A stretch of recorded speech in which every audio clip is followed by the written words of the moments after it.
Singapore, being chronically in debt hurts a low-income person's ability to think clearly and make good decisions. This is the main finding of the first study on the impact of helping the poor to repay their debts in Singapore. Dr. Ong Qiyan, Deputy Director of the Social Service Research Centre at the National University of Singapore, NUS, said, "Debt burdens the poor psychologically, it creates severe anxiety and it harms their ability to make good decisions. This may be why we observe them making decisions that seem harmful for themselves." She explained that having multiple debts weighs heavily on a person's mind. This is especially so for the poor, as they lie from hand to mouth trying to pay their bills so that their electricity supply or telephone line, for example, is not cut off due to arrears. They constantly struggle to keep from sinking deeper into debt as it snowballs. This saps their mental energy, leaving them with less remaining brain power to stay focused, resist temptations and think clearly when they have to make important decisions, she said. If we are worrying about managing debt and calculating what we can afford this month and what we have to give up, we have less brain power for our job, for improving ourselves or to help our children with their studies. Dr. Ong is one of 3 authors of the study. The other 2 are Associate Professor Walter Zera of the School of Business at the Singapore University of Social Sciences and Associate Professor Irene Ng of the NUS Social Work Department. Their research was published in the Proceedings of the National Academy of Sciences on Monday, March 25. The trio did the study to find out how chronic debt, which is common among the poor, keeps them trapped in poverty.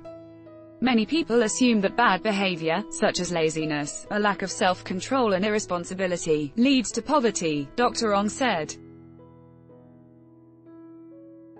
But emerging research has found that poverty reduces one's ability to make good decisions and that hinders them from succeeding in life. She added, even if you have the same merit ability as others, you will face more difficulties in achieving your potential. Being poor may make you more likely to turn down a training opportunity, avoid acquiring new skills or try new innovations, all because there is too much on your mind. The researchers collaborated with Methodist Welfare Services (MWS) for the study as the charity started its Getting Out of Debt Good program in 2015 to celebrate Singapore's 50th birthday. The Good program, which ran from January to August 2015, paid off each eligible family's debts of up to $5,000. The researchers surveyed 196 people on the Good program for their study. The respondents belong to the bottom 10% of households by income and their average monthly household income was $1,788.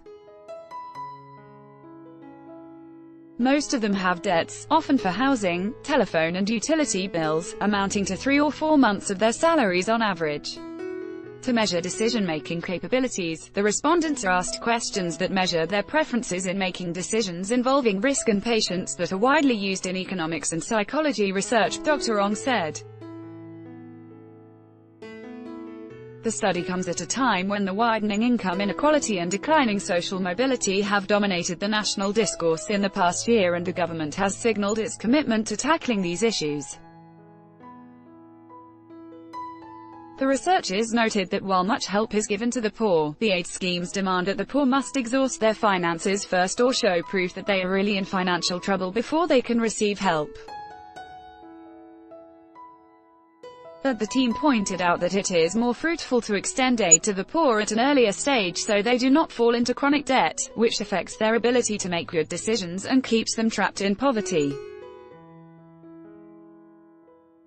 Dr. Ong explained, if we spend the money earlier, their ability to make good decisions will still be relatively intact and the same amount of money might allow them to get out of trouble for good.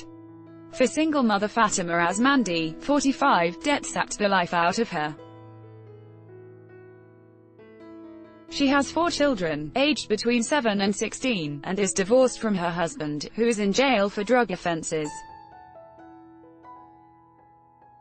A few years ago, she borrowed $3,000 from a friend to help her former husband pay his lawyer's fee.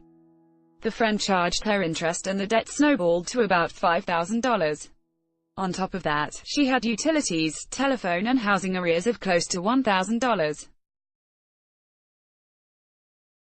She was then working part-time as a librarian and earned about $600 a month. I was so stressed, as I was also going through a divorce and I had to take care of my children, she said. I had a lot on my mind, I was very anxious and I couldn't find a way out of debt. Thankfully, she received help from the MWS Good program, which paid off her housing, utilities and telephone arrears of close to $1,000. She also found a better-paying job where she earned $1,200 a month before overtime claims at Changi Airport, helping passengers in wheelchairs get around. Today, life is better and she has $5,000 saved up. That was made possible through the MWS Family Development Program, which is a debt clearance and savings matching scheme. For every dollar she put into her savings, the charity matches it with $2. As Fatima said, once I saw my debts being cleared, I became more relaxed.